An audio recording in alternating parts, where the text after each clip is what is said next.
Hello, everyone. Welcome to the Pear podcast, Hey, what's going on? episode number 10. The big 1-0. We in the double digits now. Crazy. Let's go. Thank you guys so much for tuning in to our channel. We really appreciate it. We kind of created this on a whim, so we're excited to see how it's been so far and where it can go from here. So, All right. Next milestone's the triple digits in the hundreds. We'll see. Who are we gonna have for that guest? Myself. Yourself? No, we need somebody crazy. My mom. Like today's your That'd be mom. cool. Yeah. Like today's guest. Like for today's our whopping, guest. 10th episode. Yeah, we have a special guest today. We told you guys we would. On the other line, we have Hank, Dalton's BFF. Hank, That's how right, you buddy. doing? What's going on? Hey, buddies. Hey, buddy. I knew that was going to happen. It's the How's go-to. it going, Hank? It's going well. How y'all been? We've been good. Ready to get this weekend knocked out and staycation coming up. Having a blast. You love to rub that in Sure every do. chance you get. Oh, yeah. For our viewers at home, I will be at work Monday, just so you guys know. For our viewers at home, I am not. All right. So anyway, Hank, we're so glad that you offered to join us or twisted your arm, whatever the case may be. We love it. We're here for it. Absolutely. So I have a few questions for you. Well, we have a few questions for you. Want to give for this special guest, our big surprise guest for episode 10. We wanted to get somebody's perspective that is brand new to the Pokemon card game for a fun little guest to see how I'm a newbie. Oh yeah. He is a newbie for sure. Yeah. Yeah. So this should be fun. Yeah. It's gonna be fun. I've just learned how to play. 2 months ago? Honestly, it started because you started this podcast. So best friend started a podcast, and I was tired of. I listened to maybe like 2 episodes, and I was like, I have no idea what they're talking about. So let me hop on the YouTube and learn how to play. And it was a lot more, what's the word, like accessible than I realized it was as far as learning it, picking it up. The mechanics don't seem overly complicated, even though it's a simple game, but there's a lot of complex parts to it, is kind of how I view it. Gotcha. Definitely so. That's awesome though. Definitely. We get start with our local friends and our buddies to get the game going, and we just expand out and get more and more people into this game that we love. Absolutely. So Hank, our viewers want to know, tell us a little bit about yourself. I'm Hank. I've been friends with Tiny since college. Golly, Tiny, how long has it been? Or I should call you Dalton. Tiny is Dalton, by the way. Yeah. Tiny is Dalton. Yep. I interchange them, but I just, it's like forced in my brain to be Tiny, so I will refer to them as a Tiny. So sorry about that, but golly, how long has it been, bud? I graduated 2010. I graduated 2010 and then headed to the school in 2000, I guess summer that next year, went out after I graduated. So at least 2010, 2011. So yeah, like 14 years now we've known each other. Ooh, cool.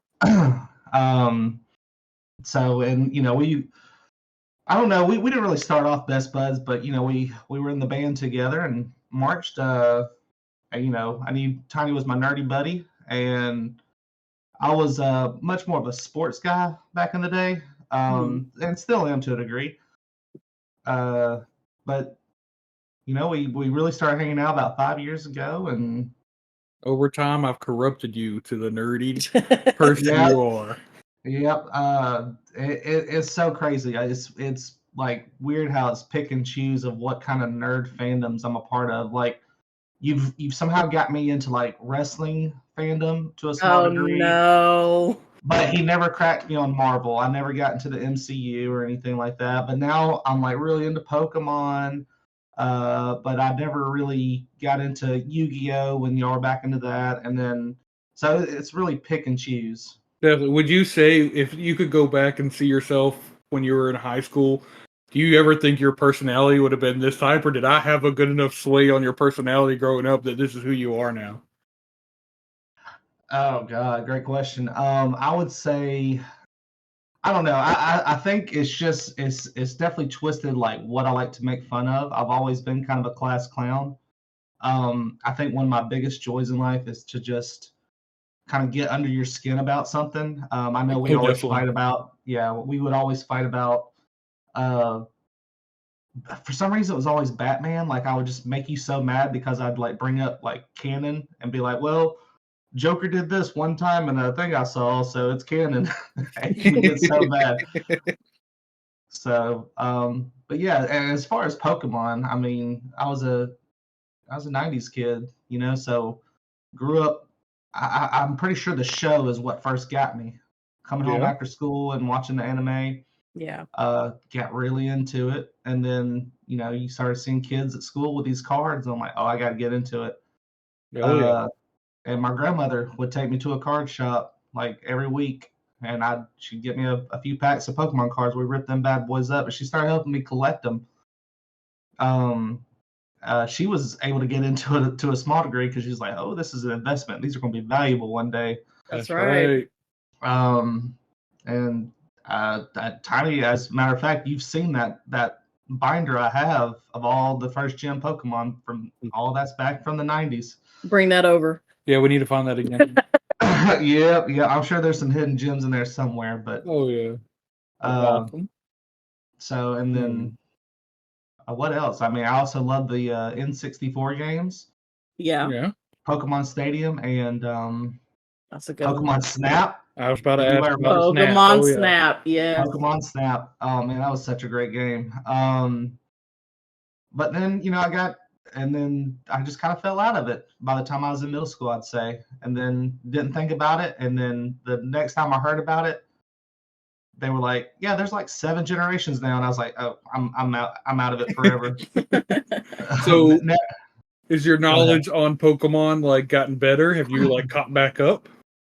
Well, yes and no. So once I realized there was so many generations and so many Pokemon, I just kind of phased it out. I was like, well, I'm an adult. Who's into Pokemon nowadays anyway?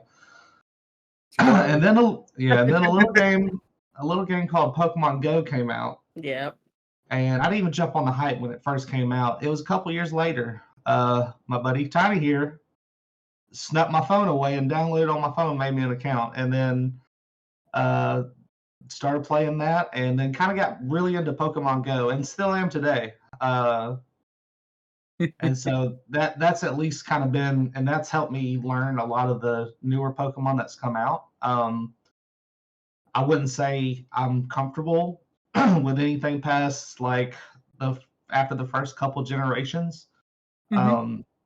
It's every few weeks I still learn a new Pokemon that exists now. So if you say some Pokemon's name, I just like, sure, that's a Pokemon. I believe you. Oh my goodness. Well, speaking of Pokemon, what is your favorite Pokemon and why is it? Well, it's got to be Pikachu. I knew it. It's Pikachu. It's Pikachu. It always has been. Pikachu is the first Pokemon the world fell in love with. From the show, he's just so cute. He's just so perfect. He's the mascot for a reason, right? He's the mascot for a reason. I have full respect. I heard when y'all told y'all's like Snorlax and Castform are great picks, but Pikachu's got to be the most popular. I mean, people that have never. I mean, my grandmother that knew who Pikachu was when the game first came out. I mean, that's how big it was. So there's a reason he's the mascot. He's the best. I love Pikachu. I will actually be Pikachu for Halloween this year. No way, really? You saw the mask. I sent y'all a picture. Remember the mask? Oh, yes. I do remember that. Yeah. Peekaboos. Peekaboos. Oh, okay. We'll be going to a Halloween party as, Peekaboos. That's cool. So, Hank, we know that you're just getting into the competitive, or not even competitive scene, the TCG game and all those kinds of things. We usually ask, would you consider yourself a casual or competitive player? But how do you feel you're going to be in that when you get a hang of things? Are you going to be more of a casual player or more of a competitive player? I mean, I don't know. I'm open to anything, but I'm just now kind of stepping into it, so I don't really know yet. I don't even know, uh, what deck I would choose to play if I was going to play. I haven't played an actual physical game with the cards yet. I've been mostly on TCG Live. Gotcha. So so definitely probably casual, at least starting off. Like with most things in life, you kind of just get into it to see how you like it. And there's definitely an interest there. So, but starting off, definitely casual, and then if it gets addicting, then yeah, I definitely have a competitive side to me. I would probably step into that realm, if there's a chance in the future. Definitely. Awesome. Last one we got here for you before we go to our question of the week. And this can be vague, but how has Pokemon made any kind of impact on your life? Yeah, I kind of alluded to a lot of this earlier, but Right. 90s kid, it was all the rage, right? Yeah, I mean, if you grew up in that time, it was just everywhere. I mean, it was so big. It was like, I don't know what else to compare it to. But I mean, it just took over all media, the cards, the show, the movies, the games. I mean, it was crazy. So it was definitely a big part of my childhood, and it's now kind of creeped back into my life now that I'm now in my 30s. Funny enough, so it's crazy how it's kind of come back, and it's just felt natural, and it just feels so nostalgic as well every time I like do anything involving Pokemon. So yeah, I mean, it's definitely had an impact on my life. I'd say it has an impact on anybody's life that is our age. So yeah, I agree. I like that. I have to ask, just as a last random thing, I know we joked about this if we ever got you on the podcast, but there ain't no. So I'm gonna give you the chance. Is there any crowning achievement? As I know, Pokemon Go between me and you. Yeah. Have oh boy. Has been a. So I just wanted to give you the floor. Yeah, You just opened up a bag of worms with that one, buddy. Yeah. So I'll share with your audience. So yeah, so you got into the Pokemon Go, 2016, as soon as it came out, right? That's right. When I last looked, I think my account was created in December of 2019, or no, I believe January 2019. It was right after New Year's. So I'm like a good 2.5 years coming into this game that's already been out. So got into it, and then right around the pandemic, I had basically caught up with you guys. I mean, there was a lot more ways to get XP, admittedly. Oh yeah, I know. So you were kind of stuck at 39 for a while, and I kind of roared my way back to that point. And then we had made a bet during COVID, saying, you know what, we're going to bet our stimmy checks on whoever reaches 40 first. And when we made the bet, we were both really into this game. Very hardcore, yep. Very hardcore. And then we just kind of fell off of it for a while. Mine, unfortunately, is attached to a Facebook account that and I'm not a Facebook person, so I will very often deactivate it and forget about it for months on end. So I had a deactivated Facebook account for the last 2 or 3 years. And Dalton apparently wasn't touching it too much either. But I never forgot about that bet. So I got the itch for Pokemon Go, I don't know, about a month and a half ago. Reactivated Facebook just so I could reactivate Pokemon Go. And I snuck up and caught up to Dalton. Caught up to him. He was already like 1,000,000 XP ahead of me. And then about the time he realized what was going on, then we both were playing hardcore. How long did that go on, buddy? Like 2 weeks? It was at least 2 weeks of the most hardcore Pokemon Go we could do. Yeah, the most active I've ever been, and it got very competitive, and it got very frustrating. We joked if we could put this much focus into beating each other to level 40 as anything else in life, how successful could we be? Because that was the most, like... Y'all would stay up, like, late at night and go out Pokemon catching. Oh, yeah. Dedication. Yeah. Up late, or up, up late, and then got up early to play. It was insane. It was the most Pokemon focused I'd ever been. Like, I got behind on all my TV shows, all my YouTube channels, all my, all the stuff that like was a part of my life. It drove a wedge between me and my girlfriend. It drove a wedge between you two. I mean, it was insane, like how much it just took over our lives for 2 or so weeks. But funny enough,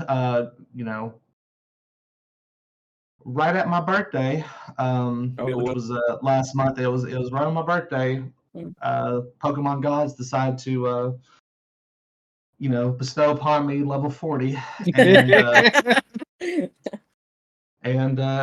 first, and yep. And so, still waiting on that check, by the way. I told you it's coming by pigeon. It'll be there eventually. Okay, yeah. Yeah, it's taking a while. It's been like a month now. So still waiting on it. Funny enough, we had joked as well, like as soon as that race was over, we could not wait to take a break from Pokemon Go. Yeah. Just because it had just been so intense and so draining. And then my girlfriend picked up Pokemon Go for the first time in 8 years, and now I had to go on like a whole other couple weeks of like her being into the game real hardcore for a while. But who really won here, Hank? You might have got 40. But... Yeah. Well, I don't know. It feels like you're still trying to race me, but I'll be honest. That's another discussion. We'll see. What happens. I just happen to keep an eye on your XP. That's a different discussion for a different podcast. I got you. Oh, awesome. So, yep. We have a question of the week for all three of us. So, what has been the biggest challenge while trying to navigate and learn the TCG, and what has been the most fun part of it? All right. Who wants to answer first? Sounds like you do. Okay, sure. So my biggest challenge while trying to navigate and learning this, because like I said, we're not brand new. We've been in it since Pokemon Go set released. Funny enough, and I say we're now pretty dedicated players. Yeah. And sometimes, to me, it's like keeping up with the current, like what's successful in what we call the meta.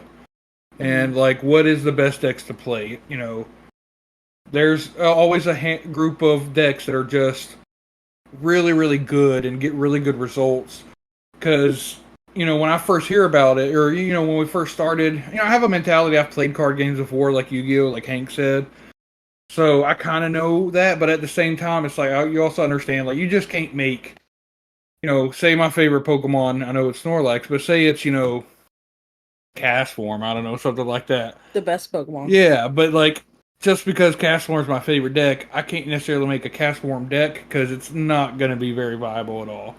So you're going to have to play the more meta, decent, like, I guess learning and knowing what's the good cards in the format, in the card game is. That's probably one of the more challenging, because that stuff changes. New stuff comes out all the time.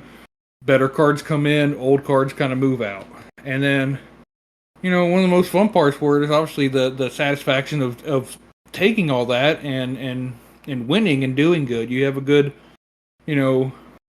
feeling about yourself when that happens, when you know your work is paid off, I guess is the best way I'm saying. Absolutely. What about you? Me? Yes, you. I'm not gonna lie, my biggest challenge is losing gracefully, because I don't like to lose. I want to be the best. Yeah, I believe Hank had seen like that in like person. The theme song. I want to be the very best, like no one ever was. Yeah. Bum, bum, ba-dum. Hank got to see that in person when he come to hang down with one time. He literally he asked me when we walked outside. He said, "Keisha's a little upset, ain't she?" Yeah, 100%. Yeah. Yeah, I was scared. I've always been competitive my whole entire life. I played basketball, and yeah, it's always been a thing for me. So everything I do, But the most fun part of it is, I think, going to these regionals. Yeah. That's been the most fun for me. You know, we've met so many people in this TCG game, some good, some very bad. But you know, it's cool to see everybody in a room that can enjoy one thing everybody has in common, one thing, which is Pokemon, and it's just great to see. So I love that. All right, Hank, your turn. I'll go ahead. I'm gonna start with what's fun first because it's a much shorter list. And it's simply just fun because it's new and it's a new and shiny thing for me, right? So you know, every time I touch it, I learn something new about it. Every time I listen to this podcast, I learn something new about it. So that's been the most fun, is like learning new stuff about something I grew up with. As far as the challenges, there's so many. And I, you know, coming at this pretty much brand new, just from about a month ago. Like I said, I still haven't played a physical game, so it's been difficult to like know where to Happening this start. weekend, don't forget. What? What's that? Playing physical in person. They say they hadn't played physical in person. Oh yeah. So that's gonna be happening this week. It's happening don't forget. this week. Yeah. Sorry. So yeah, you gotta bring down a deck, bud. No, I got you. We got plenty. Trust me. We do. Yeah. So you know, it's been challenging, just like learning what the cards are, what they do, what is meta relevant in a game that's been going on for, you know, almost 30 years or however long it's been. Like it's difficult to pick up. You know, I don't even know if I pick up a card if it's even legal at that point. Yeah. So that's big. One of the biggest challenges is just learning everything. And then the second one is just kind of, where do you go? Like if I wanted to play more of the physical guard game, you know, I don't live in the same town as y'all. I've got you, and y'all got a group, and that's great for y'all going to locals and kind of playing together. You got a established group. I don't live in the same town as y'all, so like being a solo player in a town, I know there's definitely people that play around me, but I don't know how to connect with them. That can be intimidating sometimes too. That first like exactly, yeah, it's always hard to get, you know, kind of settled in with like new group of people. When I met your group, it was a little intimidating at first. I got to go with y'all to a locals about a month ago and kind of watch, and I at least got to see it in person some, so that was real fun to kind of see how it works and everything. But as far as like being brand new and not good at the game and then going to a card shop, real intimidating. So I don't even know how I'm gonna, you know, try to cross that bridge at some point. I agree. It definitely helps if you already have a group, you know, to start playing. Like I've got you. I don't think we did at first. I mean, kind of showed up to a card shop and they're like, "Hey, I agree. This is all the stuff we have. We have locals on this day. Come join us." But you know? I had you and my brother, so there's three of us versus Hank going into one place by himself. Yeah. Could you see yourself walking into a card shop? Absolutely not. Exactly. So it's going to take some. You want to feel like decently confident, you know, when you walk into, because I don't want to speak for everywhere, but most card shops, they're going to want to, you know, grow their following. So I would imagine they're, for the most part, everybody's pretty cool, but you still want to go in knowing what you're kind of doing, right? Or you don't really have to. I mean, we've been to one up before, and there's been people that, this is my second time playing the game, you know. Yeah, they're scared and they want to learn, you know. That's true. Yeah, if you're, you know, I can't. We're just awesome though, so you know, we can't help that. Not everybody. We won a regional though. I mean, we're just nice people. Sorry. Yeah. I say we're the greatest players, and we're just nice people. Absolutely. But yeah. That's definitely a personality thing too. Oh yeah. I know you people, when you watch. Yeah, go ahead. Yeah, I mean, going into a place. I mean, some people. I feel like I'm a mix of extrovert and introvert. If I am confident in what I'm doing, I am definitely like something like this where I'm very new to it, don't know all the ins and outs of the game. Very reserved coming into, even when I went to locals with y'all, I was very reserved, kind of just trying to take everything in. I didn't really speak out of turn too much. Just trying to pick up like the etiquette of just being at a card shop, being at a local tournament. Absolutely. So yeah, that's our question of the week. That is our question of the week. So let's talk about how our week went this week. All right. We went to something different at 1UP Games. Thursday they were giving away a World's Play mat. I'll put that on the screen here. So it's a really cool play mat. I love it. I have it myself. But why not win another one? Right. But we decided to play a different, brand new deck to us. So we saw it at Louisville. It did well. Palkia Dustnor. All right. So we brought that to the World's Playmat tournament at 1UP Games on Thursday. I went 2-2. Round 1, I won to Garvantula EX. Okay. And I didn't know it was Garvantula EX because all I saw was all the baby stuff. I didn't even see Joltik, so I was very confused by that. So you found out later. I found out later they was playing Galvantula EX. Gotcha. So I was like, oh, okay. And round 2, I lost to Raging Bolt. Round 3, I won against Dragapult, and round 4, I lost against Raging Bolt. Raging Bolt's a tough matchup for us to navigate. I think we got it figured out, though. We're getting there. I'm definitely, me and Raging Bolt, it used to be one of my favorite go-to decks. I took it to Louisville. Now I'm trying this new deck. Oh, yeah. Yeah. Me and Raging Bolt's having those fisticuffs because... Absolutely. Well, you did well. Let's talk about what you fought. So we, like I said, as you said, we both played this Palkia Dustnor, playing the same 60, and I went 3-1.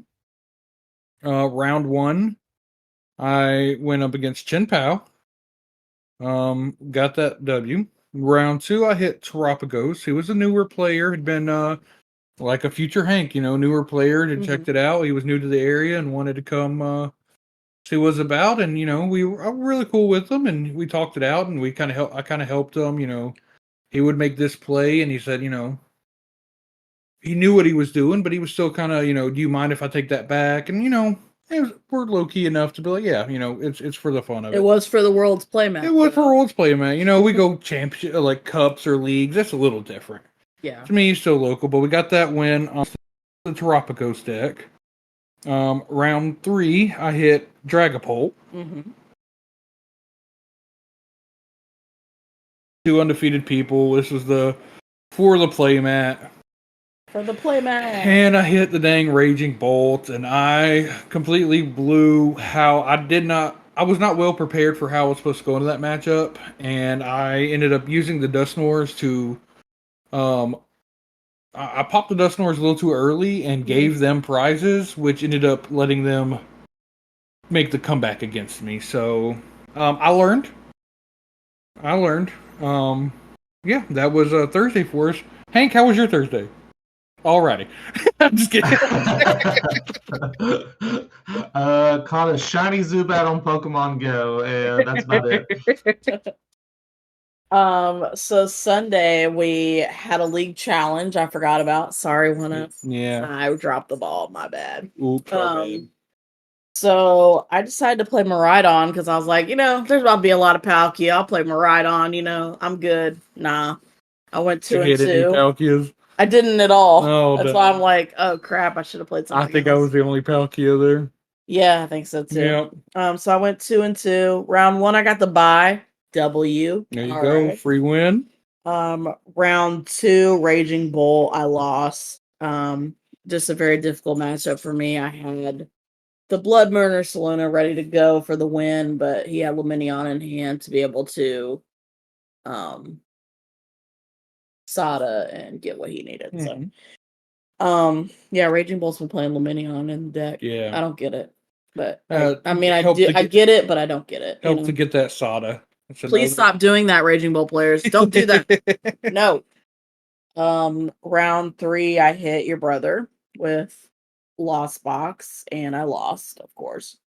And round 4, I won against Cinderace EX. So 2-2 for the Sunday challenge. Not it went at all. Hey, we bounce back and we try again. Yeah. How'd you do?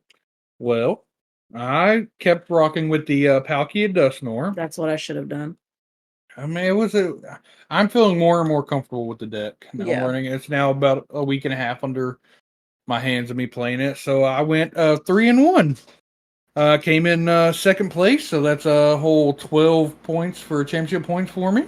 Very nice. For a total of 37. 37 or 27? 37. I've got a first, second, and a third. So 15, 12, and 10 points. You're on your way to World. I'm on my way to World. I have a big fat goose egg right now, so we got to step it up. Yeah, we need a big dub if I ever want to have a shot. But it's. I think this will be my better season already. I think I have more points I did last season, so that's a dub for me. Absolutely. Round 1, I hit a Raging Bolt, and this was the rematch for me. It was the same player that I lost to this past Thursday. So I definitely got my vengeance, my comeback. I was able to get the dub on him. Felt real good. Mm-hmm. Round 2, I hit Alakazam EX. It's kind of odd one to see. That was an odd one. Wasn't expecting it. They hide behind the Mimikyu and attack from the bench. Alakazam's one of those unique Pokemon that can do that. Mm-hmm. Unfortunately, he just really didn't get set up. It was kind of over rather quickly. It was pop the Dusknoir, take out one Abra, and then Palkia V-Star to KO the other one, and he had nothing else on the bench. Yeah. So a rather quick one. Round 3, our good buddy, of course, he's been on this deck, the Raging Bolt. So I thought I was feeling good from that dub on round 1. I was like, I know what to do. And then I didn't open what I needed to. I only opened one Palkia. And could not get the win there. That's my loss for the day. So me and Raging Bolt still having that, love-hate relationship.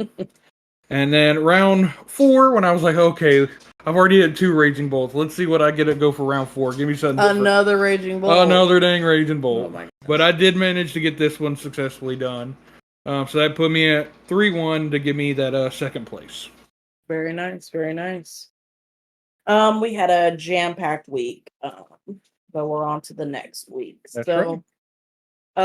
Some of our main topics today. We have 2 main topics. We're obviously going to talk about the Lily Regional here in a little bit, but we want to talk about being brand new to the Pokemon trading card game. Yeah, because we got our guest here, Hank, for that. Exactly. So Hank, I guess we can all chime in here as well. Yeah, we kind of want to use this time, as a new player, if you have questions or something like that, the other viewers that might be learning, hopefully we can kind of help you, answer some of those, and other people could also kind of hear these answers. If you have anything, it's just kind of a little open discussion, for anything, So we the first part, let's see. Mm-hmm. So kind of what motivated you, and you kind of brought this up a little bit, but what motivated you to start playing the trading card game? Well, look, for those that don't know, I used to live with y'all, and I would always see y'all playing Yu-Gi-Oh and stuff, and I always kind of swore it off. I never even want to get involved with it. But Pokemon was a little bit, like I said earlier, very nostalgic. I at least kind of thought I had a pretty good idea of what most of the Pokemon were, or at least I've seen them. I was definitely comfortable with the first gen.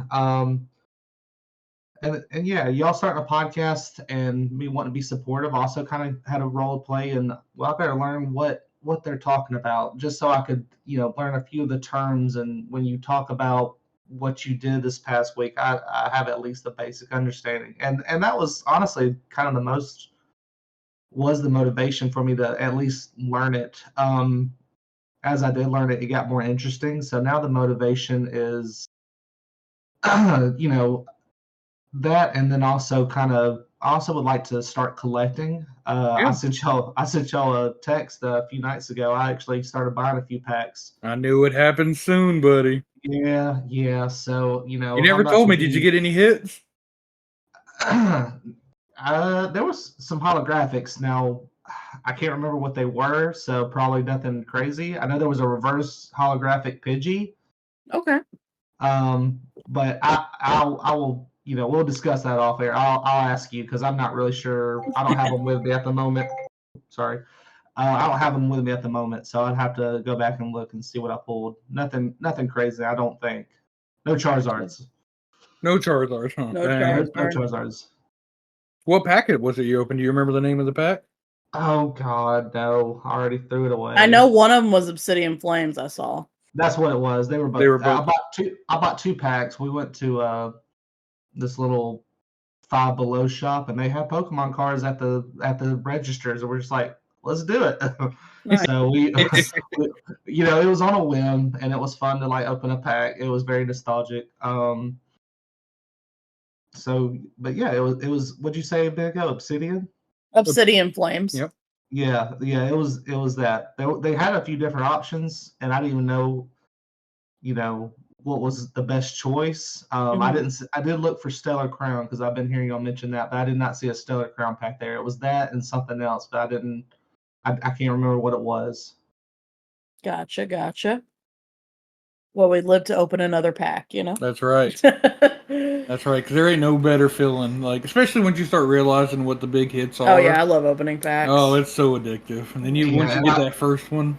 Yeah, and I've also, I don't know if the algorithms have been listening to my conversations or just seeing what I've been up to, but old TikTok is definitely putting card opening live. Oh, I love them.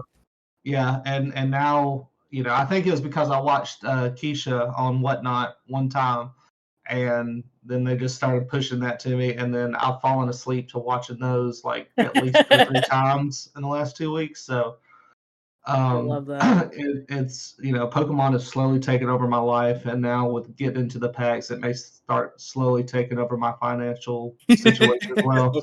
Oh, trust me, it does. Yeah. It's like a whole separate bill right there. Water, electric, Pokemon. Yeah. Essential utilities. Yeah, absolutely. So have we talked about, is it intimidating? He said, yeah. Do you feel like it's intimidating to kind of get into we did it? kind of go over that. It definitely is intimidating, I would say. At least kind of starting from scratch where I'm at. Yeah. I'm in a town by myself where I don't know anybody else that plays around me. There's a card shop that I think y'all been to before. I don't even know if they like do Pokemon locals. I haven't. It's all across town, so I haven't been across there to see if they do it. But it is. Spoiler I do alert. want to. Yeah, I do want to go over there and check it out at some point. Let's see when I come hang out this week. Are they're doing on Wednesdays? I don't know if they're doing on Wednesday. That's something I probably should have checked, but I think it's like Thursday even if or not, Friday, we need to go check it out. Yeah. That way, at least you have a second person there with you. Maybe that could be the opening door to you being like, "Hey, that store's awesome." I mean, they have a lot of stuff in there. They have comics and everything in there. So, Hank, do you have any goals as a new player of the card game? Like, is your goal maybe next year to go to a regional? Like, what are you thinking? It would definitely be fun to travel just to play. But as of right now, my goal is to get some actual cards in front of me and play it physically instead of just on TCG Live. Yeah. I think that's the next logical goal for me right now because it's all just been on the computer. Mm-hmm. It's a huge difference from having the cards in your hand. I could, definitely. And I just kind of want to make that next step just so I can kind of do that. Maybe I got a little bit more time to read the cards. That's another big struggle is learning what the cards are. I've approached a few decks. I played like Chien-Pao, Charizard EX, mostly, and so I'm still learning like what's the correct way to sequence different decks. Definitely. I love it. Hearing him say Chien-Pao and Charizard when that would have been like Chinese to him, like a month and a half, 2 months ago, I feel like a proud parent. Like, look at him, he's doing it. He's doing it. Growing up, Daddy. So I'm going to chime in a little bit on this next question. The best ways to start learning. I'm going to go off of what we did. I think we were in a Target one day and we saw some battle decks and we were like, hey, let's just grab one of these and start and learn how to play. I remember specifically my first deck was Lycanroc EX. So I enjoyed playing that for a little bit until Daniel, your brother's wife, she beat me a lot on her counter deck. I think she was playing like Shouter Rider. I remember there was a Vulpix, I think. She had like a fire deck. Vulpix, yeah. So that destroyed me. But I think the best way to start learning is grabbing those EX like battle decks, Battle League decks that are out now, and kind of just learning the TCG play and also playing the game online. Yeah, I say my input for it is like if you have that opportunity, like I said, Hank is somewhere where he's moved away from us. He's not around us. He doesn't have us right there to play that. Like where we had my brother, his wife, we were all just kind of randomly decided to get into it. The other part where I think of is if you're not having that chance before you kind of get into like you're being brave and going to local on your own or whatnot is there's so many resources. YouTube's a big one that I use. I mean, I always say if I can't figure out how to do something to like work on a car or work on a pipe or something, always YouTube. YouTube has answers for everything, and there's always wonderful like resources on YouTube to look up anything. It's just taking that time to sit back, watch it. It's 85% of my day I have YouTube of something in the background with Pokemon card game, just constantly going on. Even there's podcasts like this right here. Yeah, there's like a lot of podcasts. I actually met somebody at regionals. Maddox. He's part of the Poke Beach podcast. He was a really cool guy.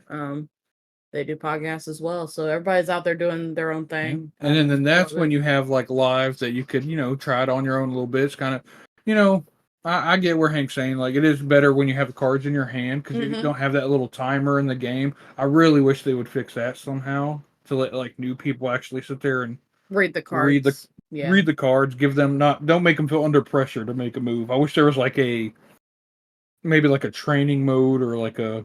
That'd be cool. Definitely when you're playing a different person. I know there's like a test deck feature where I don't think there's a time limit, but but the AI, from what I'm being told, does not act logically, and it doesn't like take even like meta relevant decks. I could see that, yeah.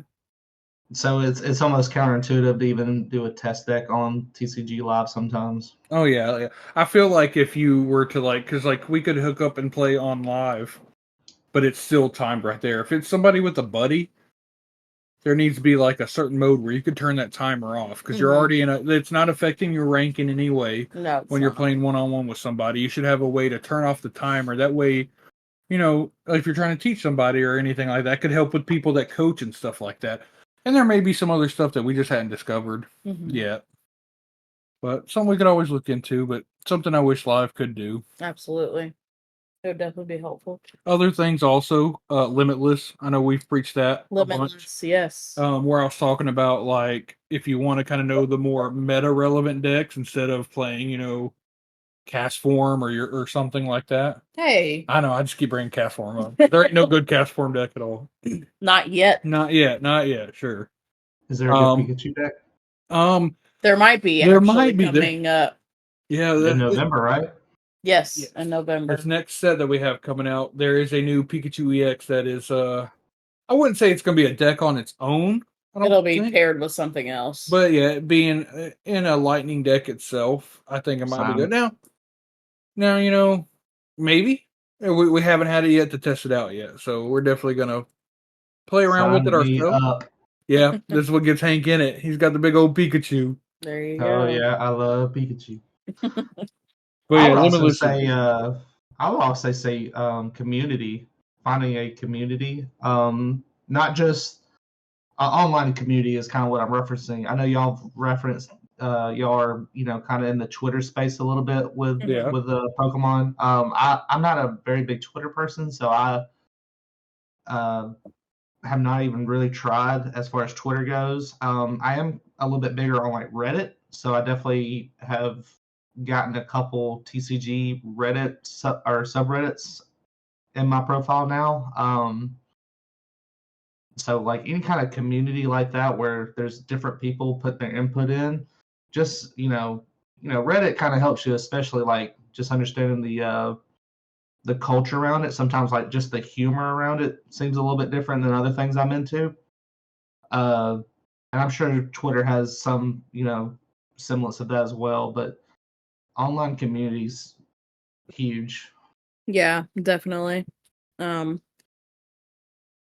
So going into our next topic here, we're going to talk about the Lily regionals. Now, Lily was held in France, I think, and they had their regional over the weekend. It's in France, right? It is, yeah. It is, okay.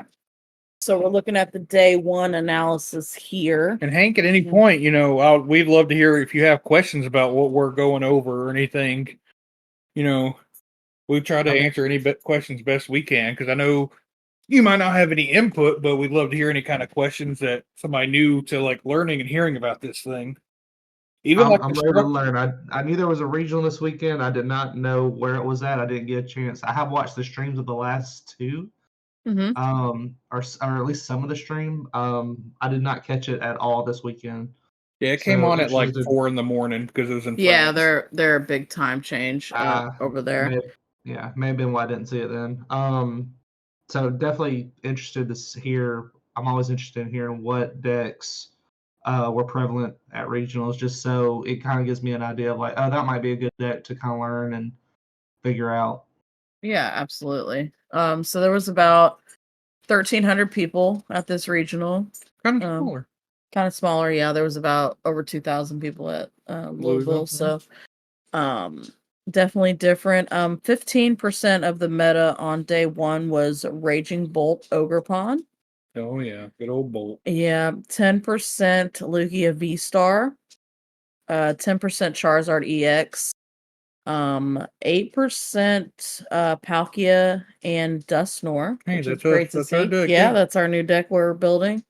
And we have 8% Regidrago B-Star and 8% Dragapult EX. So quite kind of a widespread here. We had 549 people on other decks. Yeah, well, I think widespread, but besides Raging Bolt being at 15, it's kind of even, honestly, because everything else is at 10 to 8%. So there wasn't, well, one thing I noticed from it is from Louisville. I'm pretty sure the new Tropicos decks was in this day one top decks, and Tropicos is not here in this list. No, it is not. But I believe they did make it to the best of the rest. They were the first and the best of the rest. Okay, yeah. So we have the best of the rest, which is kind of that 549 people in a different category. So I have 7% Terapicos EX Dusknoir, 4% Gardevoir EX, 4% of unclassified decks, which kind of means they don't know what they really are at this moment. We have 3% Lost Box, 3% Maridon, and 3% Iron Thorns.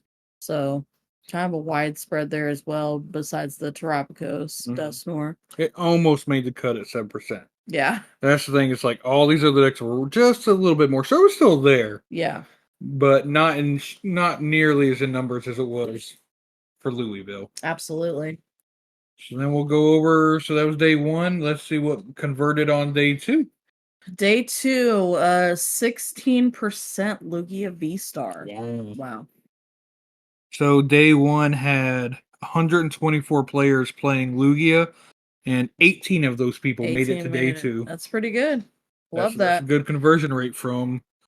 They went up 6% from 10% to 16%. Absolutely. We have 13% Regidrago V-Star, 9% Charizard EX, 9% Snorlax Control. Thanks, Snorlax. 8% Gardevoir EX and 8% Raging Bolt. So Raging Bolt. They tanked. We're on the bulk. Wow. Tech on day two. From 15% to 8%. A whole 9 people made it. That's crazy. 195 people rolling there playing this deck, and 9 people playing that deck makes it. Yeah. Guess it wasn't really the call like they thought. No.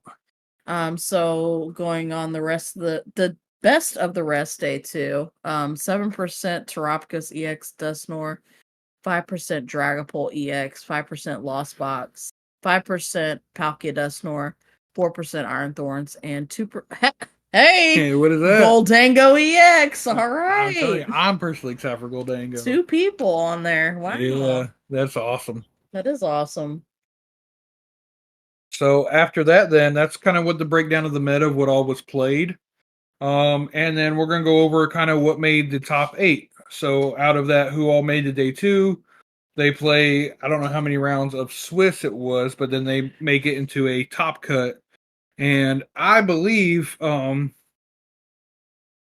that from the little I saw, because it happened on Sunday, the day where we're going to our own local, so we can't necessarily, we have to go back and watch it, and we haven't had a chance.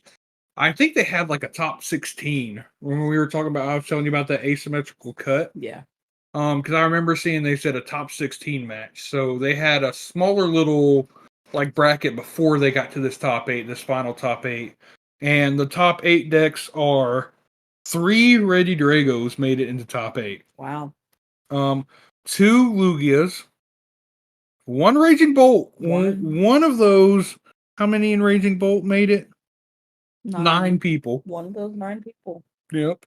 1 Dragapult deck, and then 1 stinking Snorlax Stall made it into top 8. Good for Hank, them. do you understand what Snorlax Stall is? You've explained it to me before. It's basically where you're trying to, and I believe the term is mill out your opponent, where you're trying to kind of get them to use up all their cards and just get them to run out of cards before.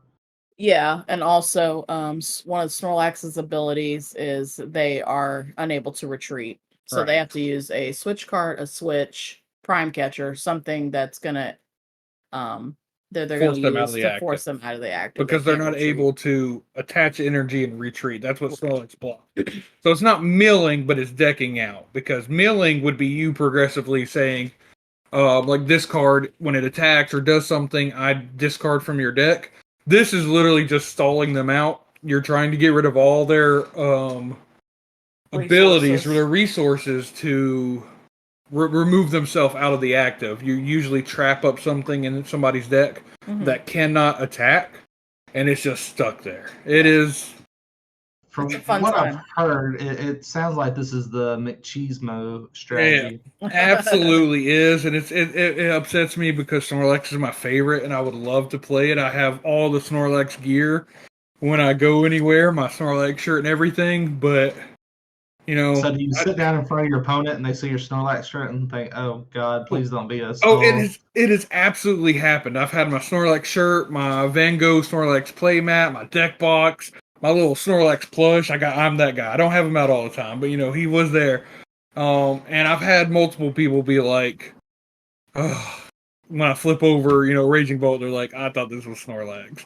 And, sometimes it's a little bit of mind games, It is. Because that may stop them from opening up, something else that they don't want to get stuck in the. I don't purposely mean to do it. I just like Snorlax, but it does sometimes happen that way where they're like, well, I better not play this card because it's going to be trapped.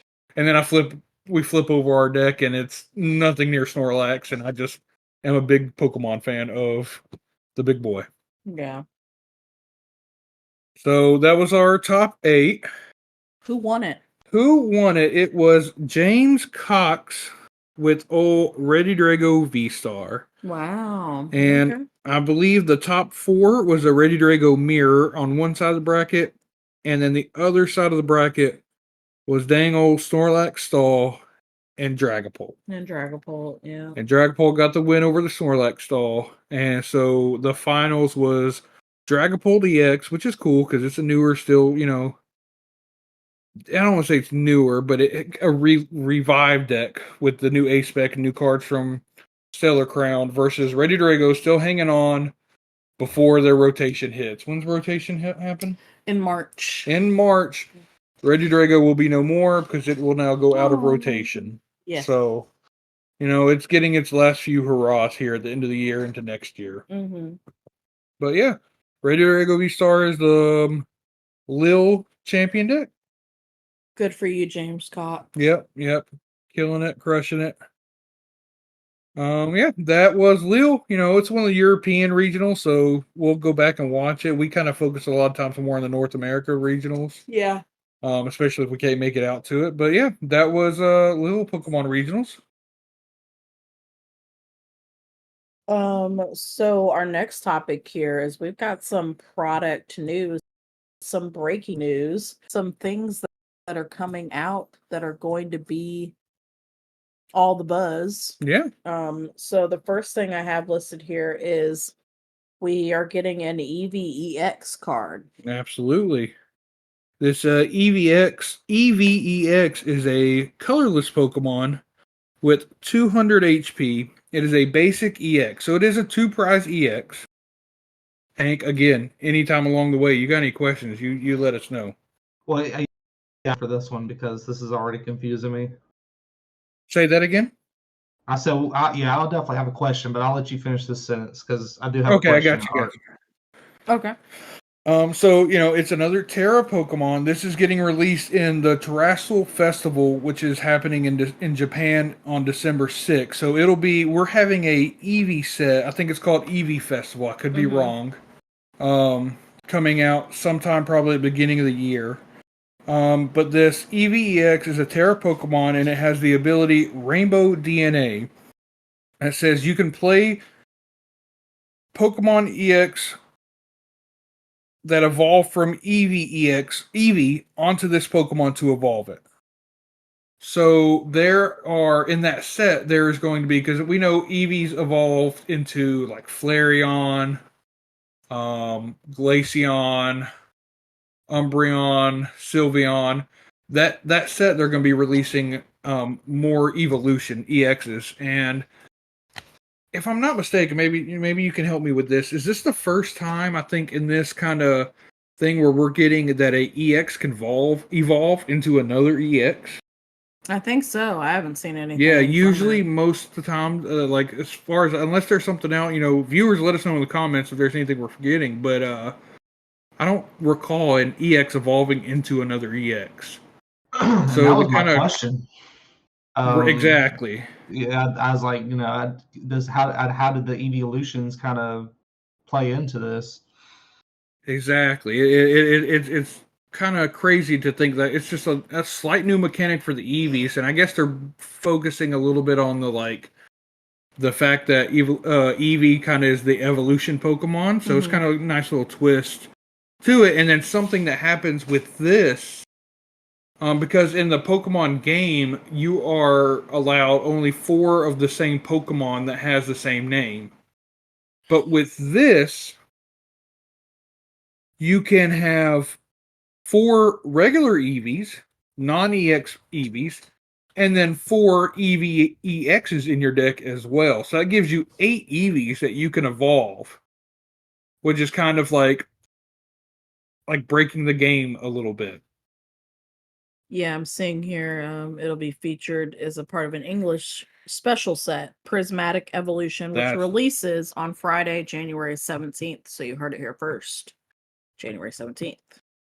So I think that's going to be fun to look at. Yeah, it'll be comprised of cards from Japan's upcoming EX Starter Deck Generations decks, which will release on November 22nd. So it's going to have Umbreon, Glaceon, Terapagos EX, and Tealmask Ogerpon EX. Okay. So it's going to be interesting for sure. The pack looks cute. The pack does look really nice. Everybody loves Eevee. It's one of those Gen 1 Pokemon. Mm-hmm. Now is that every evolution's not going to be involved from the start? They haven't revealed all of them yet. Like, I know for sure there's a Sylveon coming out. That's the one I do know of for sure. But they've already announced an Umbreon EX and a Glaceon EX. So I'm sure over time, that's kind of like we'll probably get more. That's going to kind of probably define how good this EVEX is in the long run, depending what evolutions come out. Yeah, that could be fascinating. How like it could just be completely all encompassing of different strats, depending which evolution you go. Yeah, if they have different abilities, yeah. That'll definitely be interesting to look out for. Also, all the supercharged breaker, aka Surging Sparks secret rares have been revealed. So we've got them all listed here. A lot of good ones.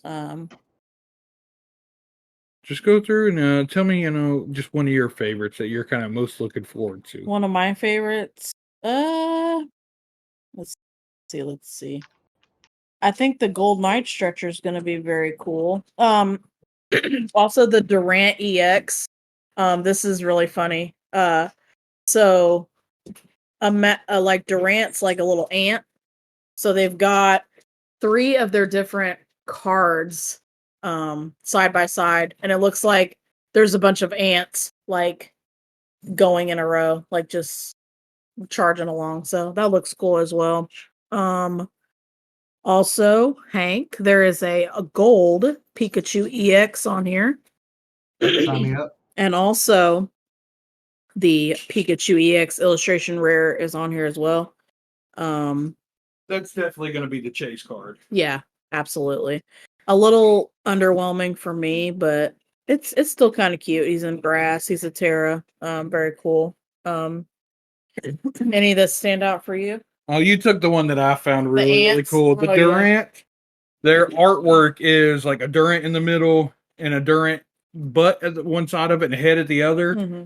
And when you put multiple of those up together, it just looks like a row of ants walking. They look really cool. That's my absolute favorite artwork.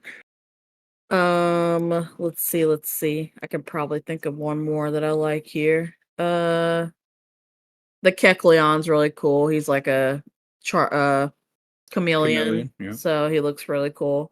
And also the Fampy. Fampy's a nice one.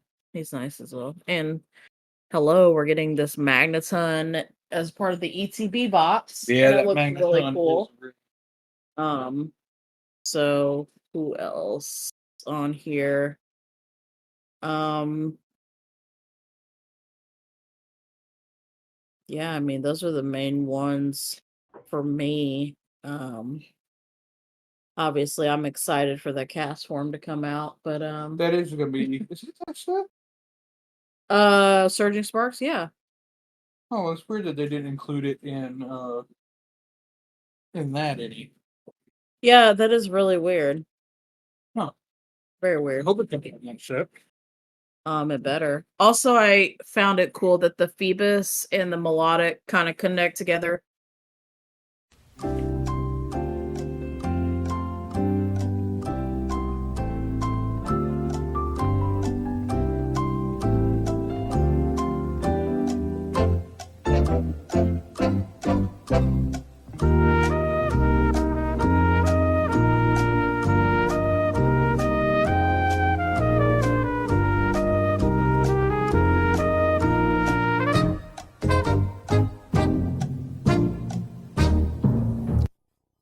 I'm very confused. I'm not sure which ones are included in it.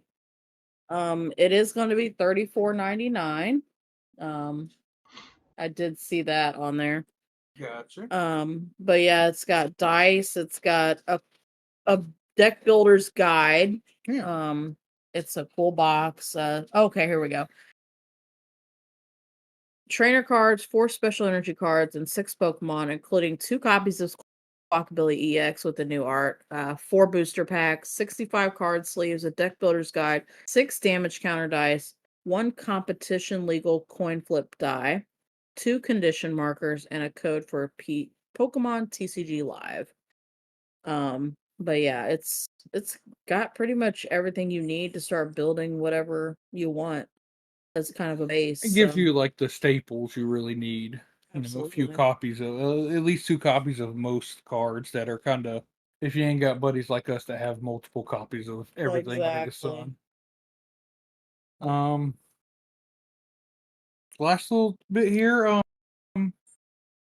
Never thought I'd be talking about this. GameStop, yeah.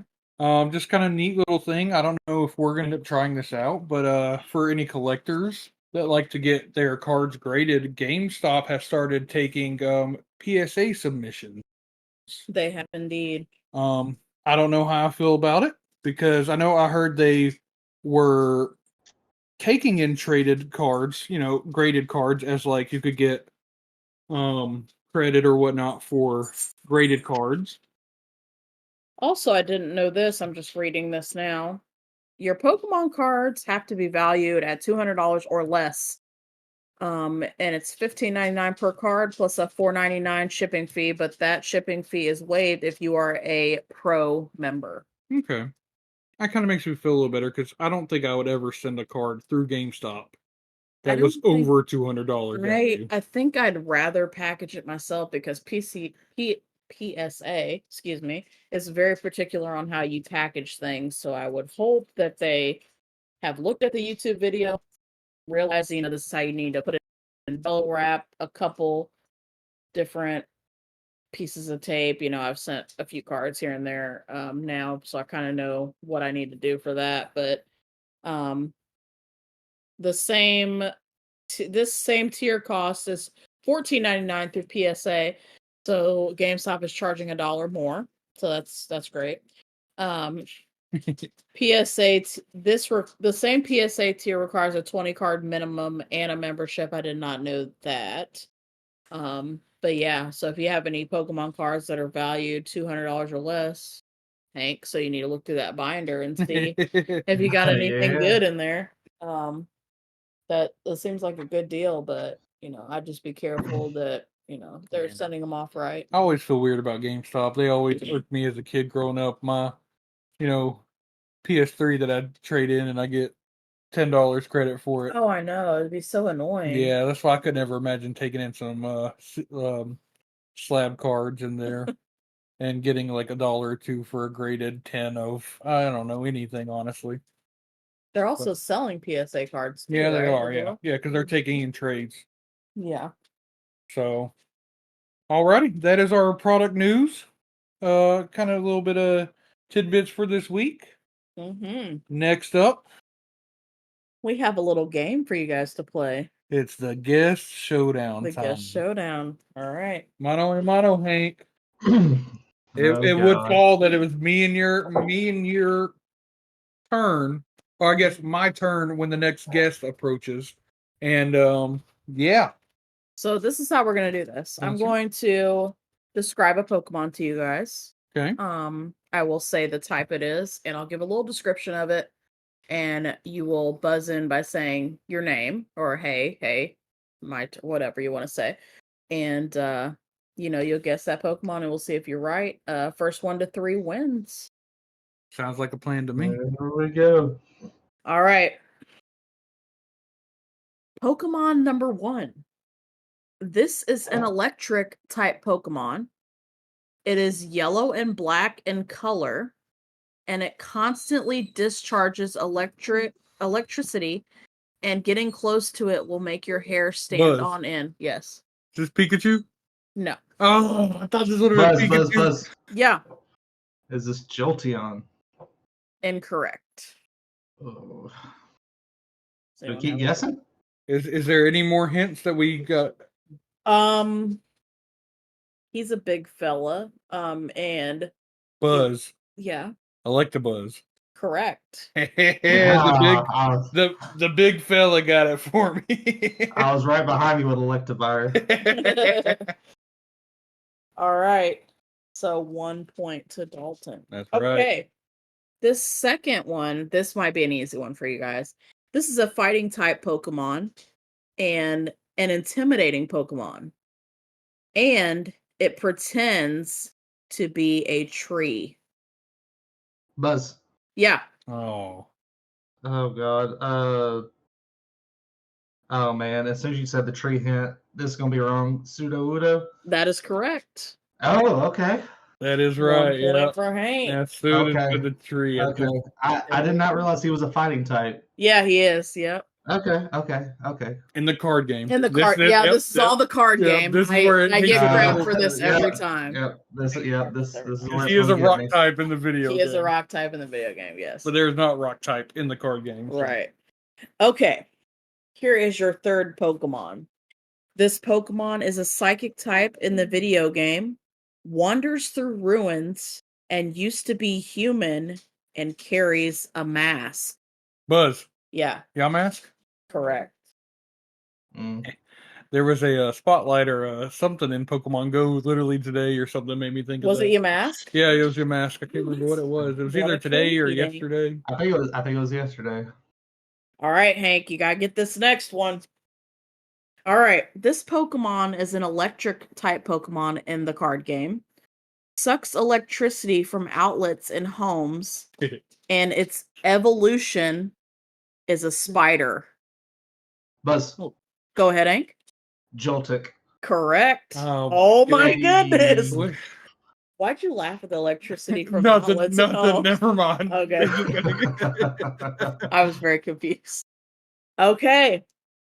Winner take all right here. Okay. This Pokemon is a psychic Pokemon in the card game. It sings melodies to go ahead. Jigglypuff. Oh no. Sings melodies to Pokemon that can make them happy or sad. Oh man.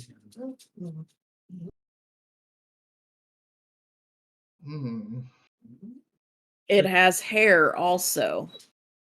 Buzz? Yeah. Jinx? No. I was thinking that too. Has hair also. Did we get colors? Color of hair? No, like what color the Pokemon was color in So it's like the hair is green and black. It's mostly purple though. Buzz? Yeah. Meliota? Yeah. Yeah. I don't think Hank knows what that one is. I've definitely heard of it, but it was a mythical Pokemon like Mew, so you only got like one shot at it in Pokemon Go. All right. You won. Winner. Yeah, you won that one. I felt bad for you after Pokemon Go, so I'm gonna let you have it. I knew, like, if I didn't clutch it at the end, I would never hear the end of it. So, absolutely. Okay, so that was a great game. Yeah.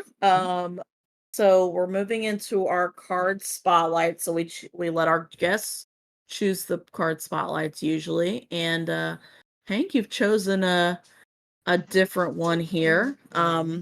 So I have on my paper here Galvantula EX. Yeah, I did a little research. Again, I know nothing. Are you ready for us to bust your bubble? I'm just kidding. Let's hear your perspective of it. Well, I thought this was interesting. It was a coincidence. I heard you say that this card came up in your locals this past week. So I really thought that its ability was very interesting. If your opponent's active Pokemon is a Pokemon EX or Pokemon V card, this attack does 110 more damage. I thought that maybe gives a little bit more viability as far as what you can attack with. And then also the attack itself, 180, does kind of stink with you having to discard all the energy. Mm-hmm. But then they can't play their item cards. Item lock, I guess, is what we call that. Mm-hmm. That's right. So yeah, and so I know there's like a deck out there now. Keisha, with who you played, was it like a Galvantula and Blissey? Was it that kind of deck? No, it was not.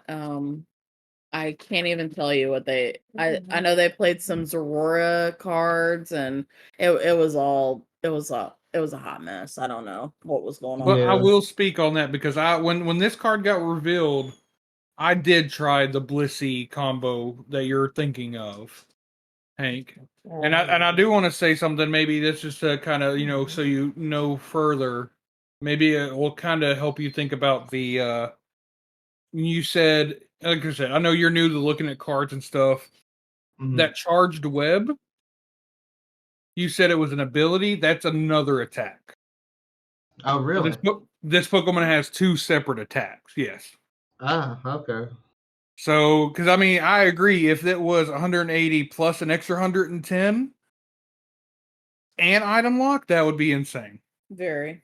But usually, if it has an ability, it'll be in red lettering and saying like Pokemon ability, and then it has that ability right there. You kind of always look for if it's attack, it'll have an energy cost to the left of it, and that's where it comes to where I think the most issues with this card is the energy cost for that item lock. And like you pointed out, you do have to recycle energy because all this. That to me is like the biggest obstacle for our to actually work successfully, because you have 3 different types of energies, and in normal play you attach 1 energy per turn, and you have to use other resources to get more energy out. And Okay, there I was a see. card, Okay, yeah. So like there was another card when this card came out that we was hoping there would be some potential. It's a trainer card called Glass Trumpet, and Glass Trumpet would let you. It was an item card. It would let you attach a energy, up to 2 energy, I believe it is, to 2 of your benched colorless Pokemon.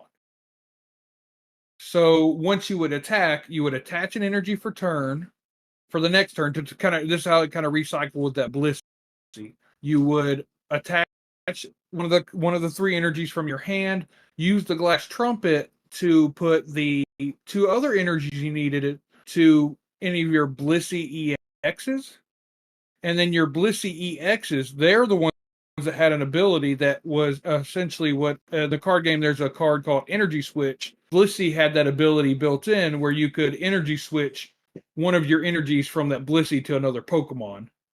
So you would then, after you played the Glass Trumpet, move those energies from Blissey, because the Glass Trumpet would only go to colorless Pokemon. It wouldn't go to any Pokemon. It could only go to colorless Pokemon.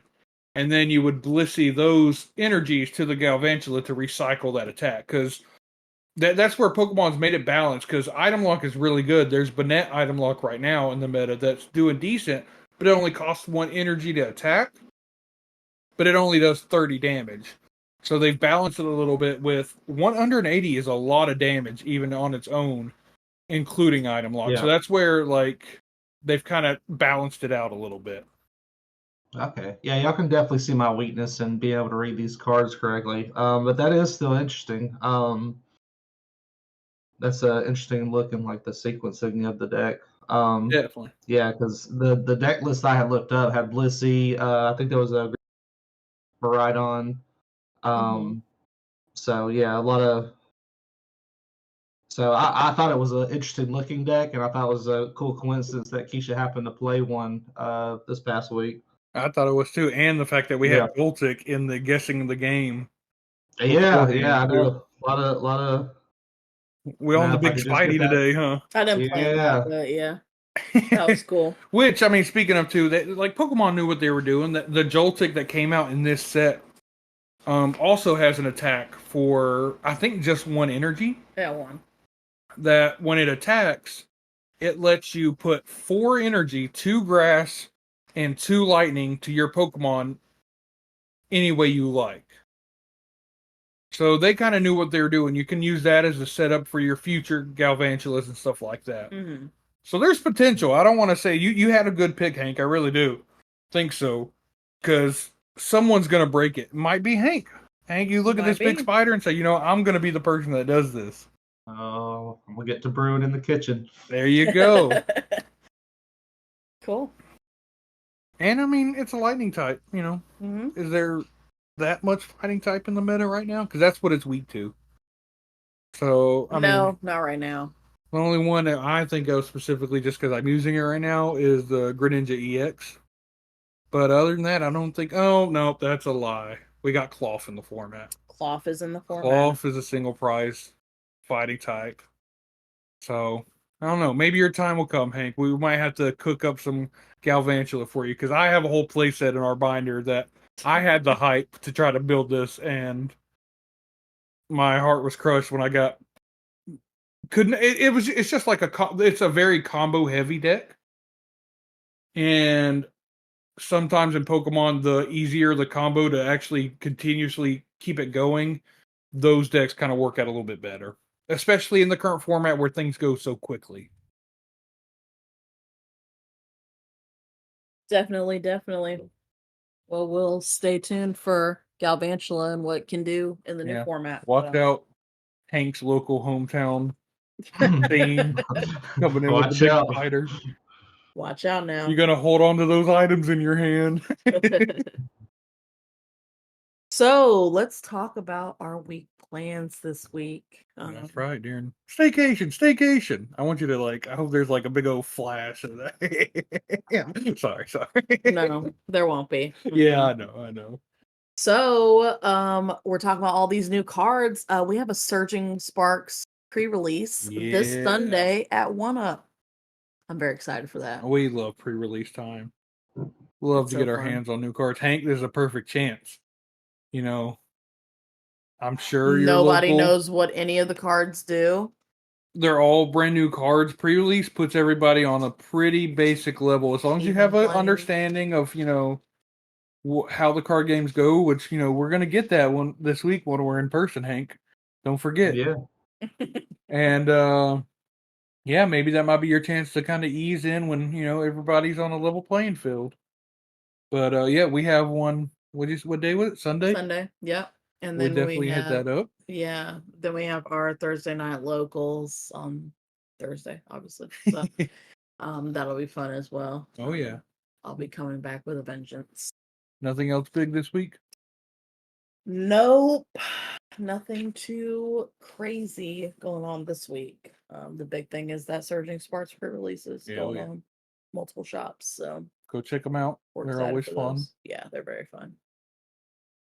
So that's the end of our show, I think. That's it. So thank you guys so much for listening. Thank you, Hank, for coming on the show. We appreciate it. You're welcome, buddies.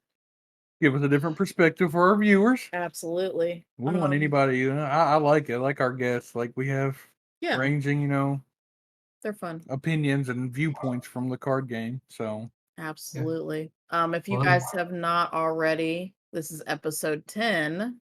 Please like and subscribe on the podcast. Leave us a comment. A random comment, if you will, or ways we can improve, anything like that you want to. Please be nice. This is episode 10 now, so Hank, you got anything to close us out? Pikachu's the best. Bye, buddies. There you have it. Thank you guys so much for listening. We'll talk to you later. Bye.